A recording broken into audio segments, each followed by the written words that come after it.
할렐루야. 어버이 주일입니다. 오늘도 주님의 성전에 나온 우리 모든 성도들에게 하늘의 신령한 은혜와 복이 넘쳐나기를 주님의 이름으로 축원합니다. 오늘은 부모 공경은 언제 어떻게 이 제목으로 말씀을 함께 나누도록 하겠습니다. 교회 밖의 사람들이 교회를 볼 때에 오해하는 부분들이 있어요. 그게 뭐냐 하면은 기독교 공동체는, 교회는 부모 공경이 소홀하다, 그렇게 말하는 사람들이 있습니다. 부모를 공경하지 않는다. 이런 사람들이 왜 이런 말을 하느냐 하면은 우리나라 사람들을 보면 유교 문화 그리고 타 종교의 영향을 많이 받아가지고 제사를 지내지요. 제사를 지낼 뿐만 아니라 고인을 기리면서 뭐합니까? 절을 하지요. 절을 하는 모습이 익숙하기 때문입니다. 그런데 우리 기독교에서 드리는 예배는 성경에 보면 무엇이라고 표현합니까? 제사라, 그렇게 말씀하고 있습니다. 사실 교회는 제사상을 차려놓지 않을 뿐이지 세상의 그 어떤 경전보다도 부모 공경을 매우 강조하고 있는 것이 우리 기독교고 성경입니다. 성경에 보면 부모 공경에 관해서 언급하고 있는 내용이 무려 75번이나 나옵니다. 뿐만 아니라 부모에게 효도하라는 말씀도 성경에 보면 18번이나 언급하고 있고요.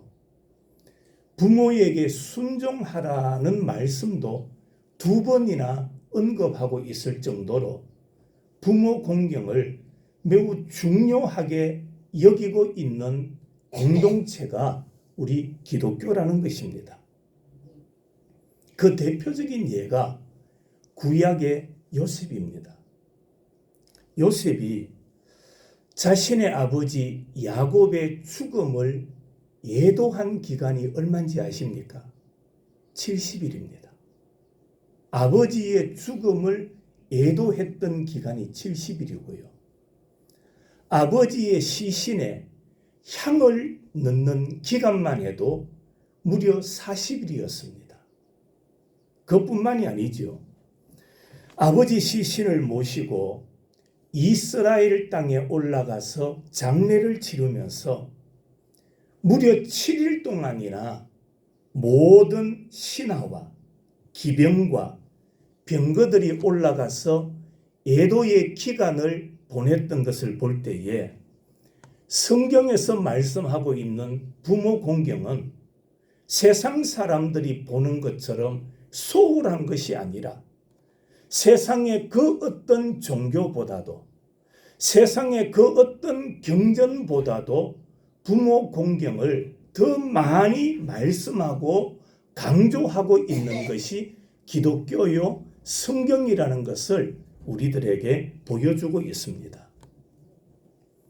오늘 본문에 보면은 다윗이 왕이 되기 전에 사울 왕의 질투를 받아가지고 부득이하게 도망자 신세가 됩니다. 사울이 다윗을 죽이려 하니 다윗이 도망을 가게 되지요.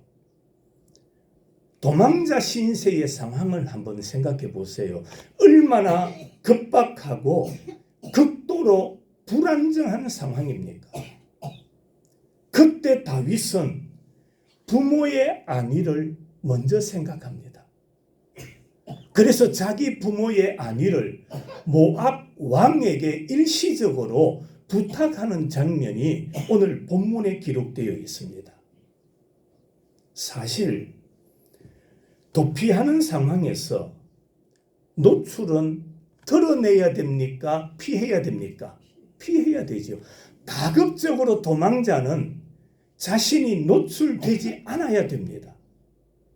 그런 상황에서 누가 다윗을 찾아옵니까? 부모와 형제들이 다윗을 찾아옵니다. 얼마나 위급한 상황입니까? 그럼에도 불구하고 다윗은 부모의 거처와 부모의 생존 대책을 자신의 안위보다, 자신의 안전보다 먼저 생각하고 있음을 보여주시는 말씀입니다. 다윗은 자신에게 찾아오는 부모와 약한 자들을 다 품어줬어요. 자기에게 찾아오는 약자들을 다 품어줍니다. 한번 생각해 보십시다. 도망자입니다. 다윗이 왕권을 회복하려면 누구와 가까이 해야 될까요? 약자들과 가까이 하는 것이 다윗에게 도움이 될까요?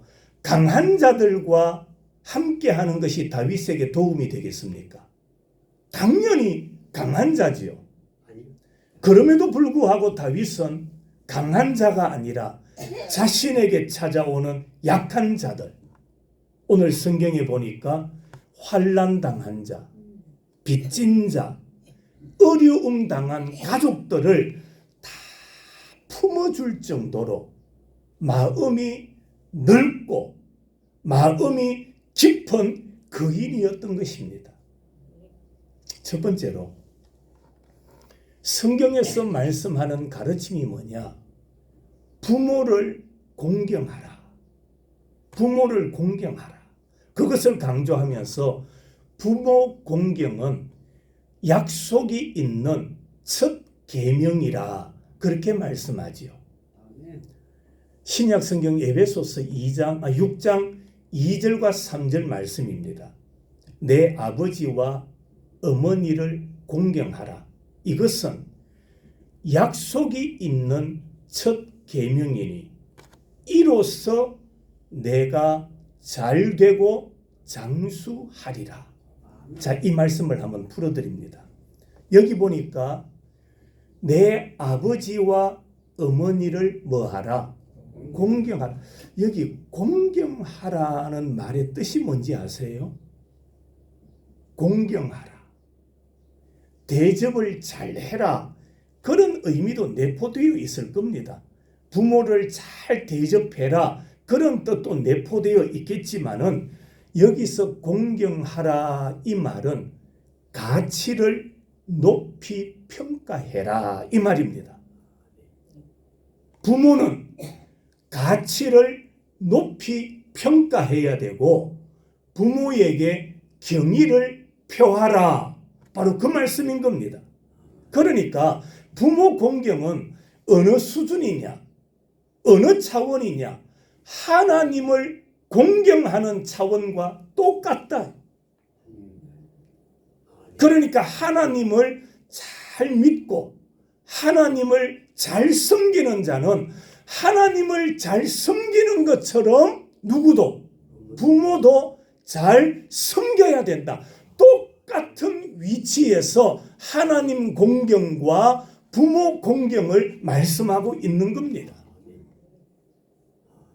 이어서 주시는 또 하나의 말씀이 있어요. 그것은 부모 공경은 약속이 있는 뭐라고요? 첫 계명이래요.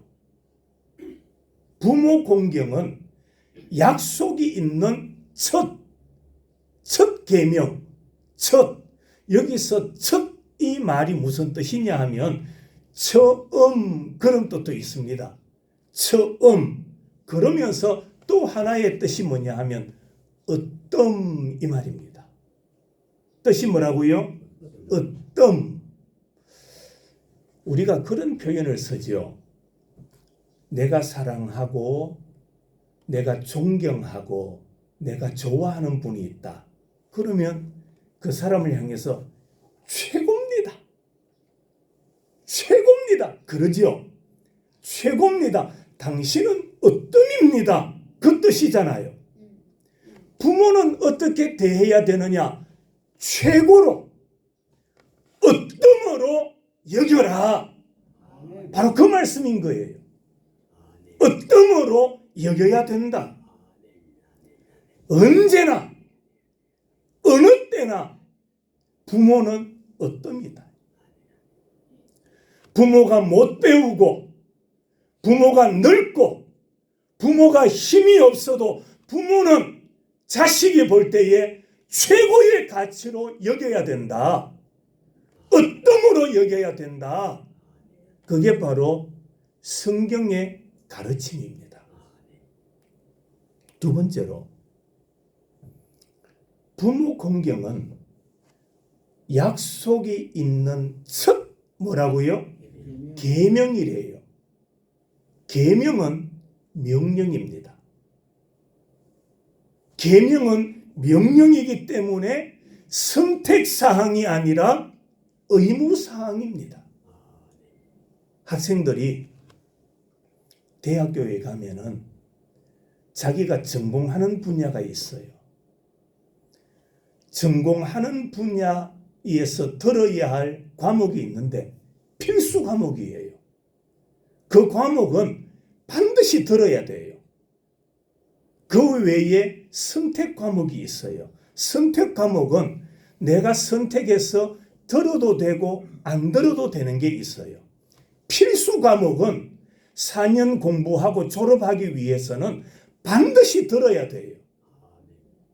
부모 공경, 계명입니다. 선택사항이 아니라 필수다. 자신이 해도 되고 안 해도 되는 것이 부모 공경이 아니라고 말합니다. 반드시 부모님은 나 자신보다도 높은 가치에 두고 존중하고 존경하고 섬겨야 할 대상이다. 그게 성경의 말씀인 거예요. 사실은 이 바쁜 시대에 먹고 살기 힘든 시대에 자녀들이 실천하기에 힘들지 않을 수가 없습니다. 그럼에도 불구하고 성경은 부모 공경은 필수니 반드시 하나님을 믿는 성도들은 이 말씀에 순종해야 된다라고 말씀하고 있습니다. 세 번째는 하나님을 섬기도록 우리 안에서 역사하시는 분이 누구냐? 성령입니다.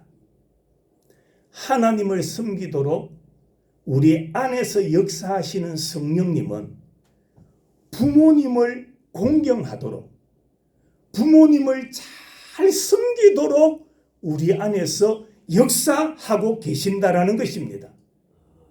그렇습니다. 하나님을 인격적으로 만나 변화된 사람, 새 사람이 된 자는 부모님을 자연스럽게 공경하도록 이끌어가는 겁니다. 왜냐하면 하나님을 섬기도록 역사하시는 성령이나 부모님을 공경하게 하시는 성령은 같을까요? 다를까요? 같은 성령이시기 때문입니다. 우리에게 믿음을 주시는 성령, 우리에게 하나님을 잘 섬기게 하시는 이 성령은 동일하게 우리 안에서 부모를 공경하도록 역사하고 계시는 겁니다. 네 번째, 그러면 부모 공경이 약속 있는 첫 계명이라고 했는데 어떤 약속을 주신 걸까요? 부모를 잘 섬기는 자들에게 하나님께서 주신 약속이 뭐냐? 구약성경 출애굽기 20장 12절 말씀과 신약성경 에베소서 6장 2절과 3절에 보면 동일한 내용이 나옵니다. 부모를 공경하는 자에게 두 가지입니다. 첫째로 따라합시다. 이 땅에서 크게 한번 따라하시. 이 땅에서 잘 되고. 그게 첫 번째 약속입니다. 부모에게 공경하는 자들, 하나님께서 주신 약속이 뭐냐? 이 땅에서 뭐 한다? 잘 되게 해주시겠다. 여러분, 이 땅에서 잘 되는 비결이 뭐냐? 하나님을 잘 섬기는 것처럼 부모를 잘 섬겨라. 그게 이 땅에서 잘 되는 비결이다. 두 번째 약속이 뭐냐? 이 땅에서 잘 되고, 따라합시다. 이 땅에서 장수하게 된다. 여러분, 오래 살지 않고 싶은 사람이 어디 있습니까? 노인도 병자도 환난을 당하는 자도 다 이 땅에서 뭐 하고 싶습니까? 단명하고 싶은 사람이 어디 있습니까? 사람들이 싸우다가 네 오늘 죽어라 이러면 뭐라고 말합니까? 오냐? 이러는 분이 있어요? 아니요. 니나 죽어라 이럽니다. 맞아요? 아니에요? 말다툼하다가 그러다가 죽어보라 이러면은 내가 왜 죽노? 니나 죽어라. 모든 사람은 다 오래 살고 싶은 거예요. 그런데 죽고 싶다고 내 마음대로 죽을 수 있는 것도 아니고, 살고 싶다고 내 마음대로 살 수 있는 것도 아니에요. 장수는 하나님께서 주시는 은혜요 복인 줄로 믿으시기를 바랍니다. 부모를 공경하는 자에게 이 땅에서 잘 되고 이 땅에서 뭐 하리라? 장수하리라. 성도 여러분, 성경에서 말씀하고 있는 이 복이 여러분에게 임하기를 주님의 이름으로 축원합니다. 다시 본문으로 돌아갑니다. 다윗이 가장 어려운 시절, 사울 왕의 3,000명의 군사에게 쫓겨가는 중에 오늘 1절에 보니까 어디에 피신하게 됩니까? 아둘람 굴에 피신하게 되죠. 근데 그때 어떻게 소식을 전해 들었는지 다윗의 부모와 형제들이 아둘람 굴에 숨어 있는 다윗을 찾아옵니다. 그때 다윗은 자기 부모를 모압 왕에게 일시적으로 돌보아 주도록 부탁을 하죠. 도망자입니다. 사울의 눈을 피하여 도망자 신세였던 다윗인데, 도망자라면 내일 자신의 안위가 어떻게 될지 알 수 없는 위기의 상황, 불안정한 상황이었다라는 말입니다. 두려움과 긴장의 상황입니다. 그럼에도 불구하고 다윗은 자신의 안위보다도 부모의 안전을 먼저 챙겨주고 있는 모습을 우리에게 보여주고 있습니다. 그렇다면 다윗이 위기의 상황에 부모를 이렇게 많이 챙긴다면 다윗의 부모도 그만큼 다윗을 아끼고 사랑했으니 다윗이 부모를 그렇게 공경하는 게 아닐까라고 생각될 겁니다. 그런데 전혀 그렇지 않아요. 다윗의 부모는요, 다른 아들들보다도 다윗을 성대하지 않았어요. 어떻게 보면 다른 아들들보다도 더 많이 홀대를 받은 아들이 다윗입니다. 그 대표적인 예를 몇 가지 말씀드리겠습니다. 사무엘 선지자가 사울의 뒤를 이어서 왕을 세우고자 할 때에 선지자가 사울의 집을 찾아옵니다. 그런데 아버지가 어떻게 합니까? 다른 아들은 집에 다 불러 모읍니다. 맞죠? 다 불러 모았는데 다윗은 부르지 않았어요. 뭐 했습니까? 저 멀리 들판에서 양을 지키게 했어요. 아버지의 사랑을 받는 아들이었다면 다윗도 부름을 받아야 되겠지요. 그런데 아버지로부터 홀대받은 아들이 다윗이었습니다. 블레셋과의 전쟁이 있었습니다. 이스라엘과 블레셋과의 전쟁 중에 다윗의 형들이 전쟁터에 다 나갔어요. 그때 아버지가 형들의 안부를 알기 위해서 막내 아들 다윗을 그 위험한 전쟁터에 다녀오도록 지시까지 합니다. 여러분들 어떻습니까? 막내 아들이라면 그래도 아버지와 어머니가 더 이렇게 애착을 가지고 전쟁터에까지 보내겠어요? 안 그럴 거예요. 이 말씀들을 볼 때에 다윗은 부모로부터 선대받지 못한 아들이다. 그때 상황을 다윗이 시편 27편에서 이렇게 고백합니다. 내 부모는 나를 따라합시다. 나를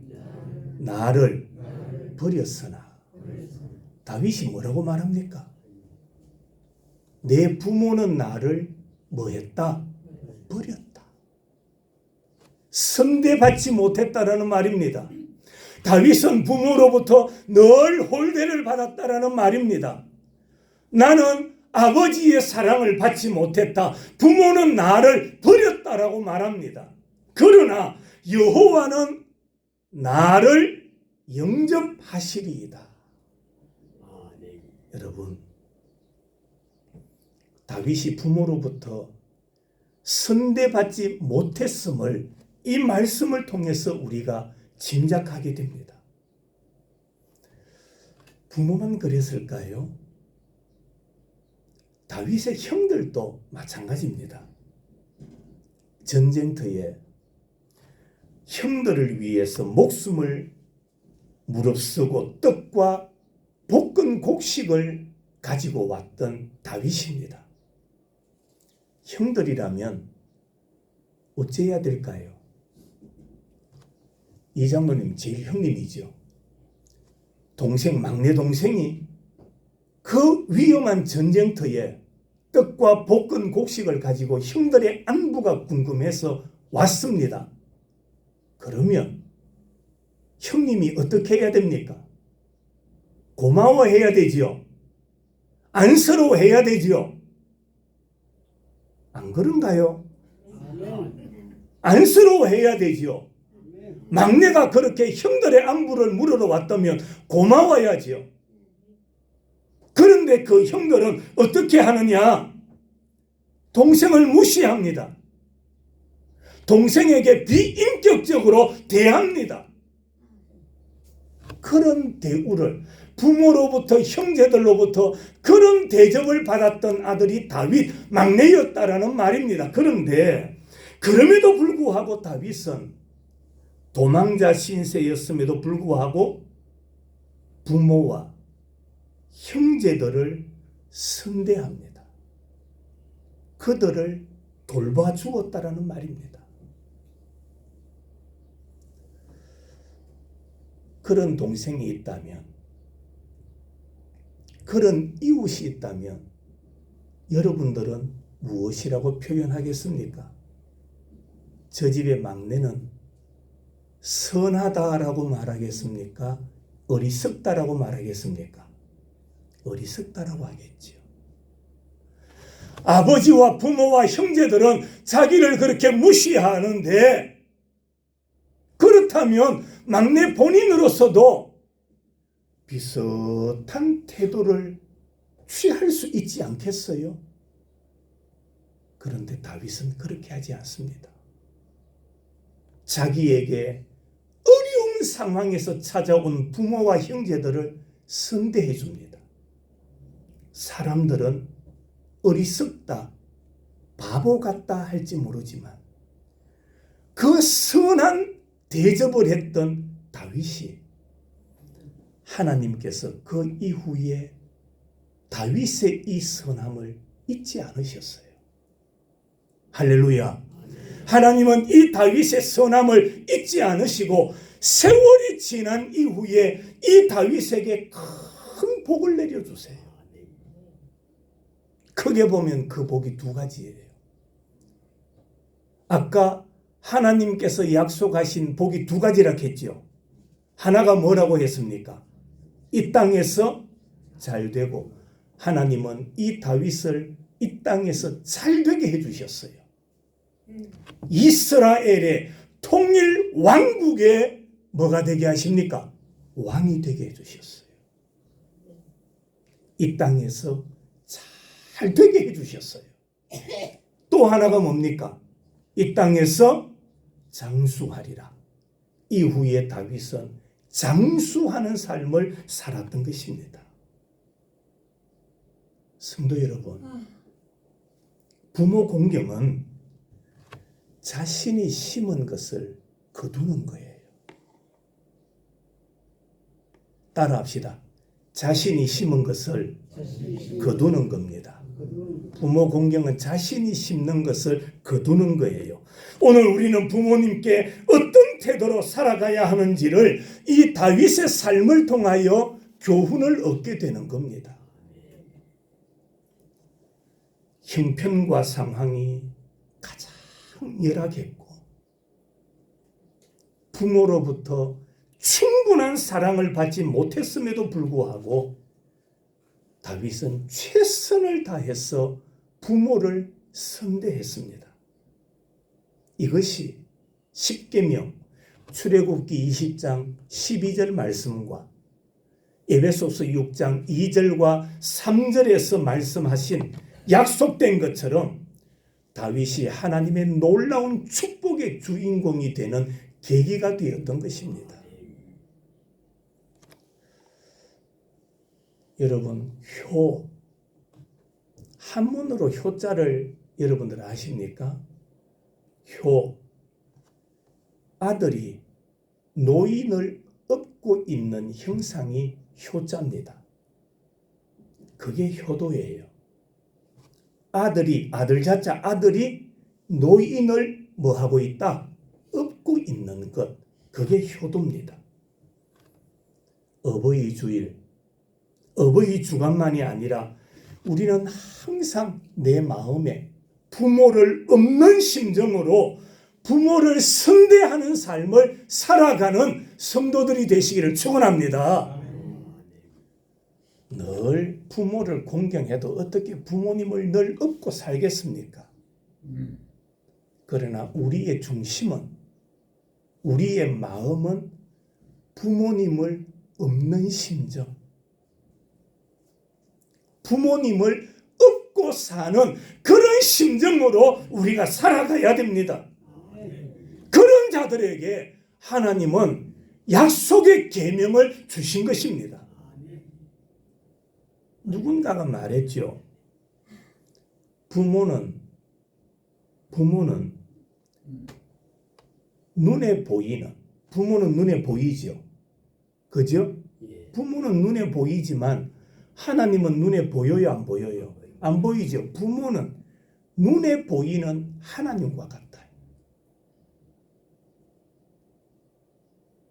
그래서 제가 말씀을 시작하면서 공경하라.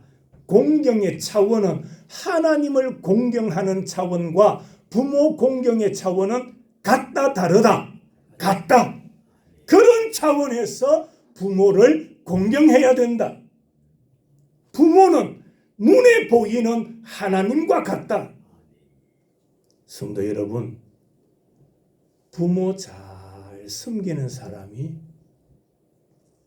하나님을 잘 섬기는 사람입니다. 부모를 모시는 것, 여러분 옛부터 그런 말을 합니다. 자식이 부모를 모신다 그렇게 말하지요. 그런데 제가 보니까 그런 게 아니에요. 자식이 부모를 모시는 게 아니고 부모가 자식을 돌보는 거예요. 부모가 자식을 돌보는 겁니다. 부모를 잘 섬기는 것, 자식의 인생에서 절대로 뭐가 아닌지 아십니까? 손해가 아니에요. 아멘이 되세요? 부모를 잘 섬기는 것은요, 자식의 앞날에 절대 손해가 아닙니다. 하나님을 모르는 자녀들은 손해다라고 생각합니다. 부모를 공경하는 것, 부모를 섬기는 것은 자식에게 큰 부담이라고 여깁니다. 그러나 성경에 보니까 부모를 잘 섬기는 것은 그 자식에게 절대로 손해가 아니라 복이다. 뭐다? 복이다. 뭐다? 복이다. 부모를 잘 섬기는 것이 자식 자신에게 복이다라고 성경은 말씀하고 있습니다. 말씀 마치겠습니다.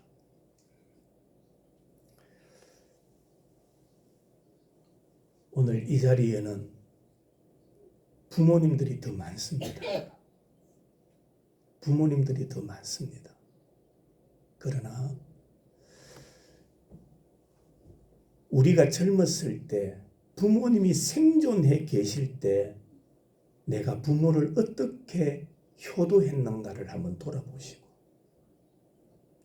아까 장로님 기도처럼 지금 부모님이 계시는 자녀들이 있다면 그 부모를 어떻게 섬겨야 될 것인가, 다시 한번 더 이 말씀으로 교훈을 삼으시고 이 말씀 따라 부모 잘 공경하고 부모 잘 섬김으로 말미암아 하나님께서 약속하신 복을 받아 누리는 모든 성도들이 되시기를 주님의 이름으로 축원합니다. 하나님 아버지 감사합니다.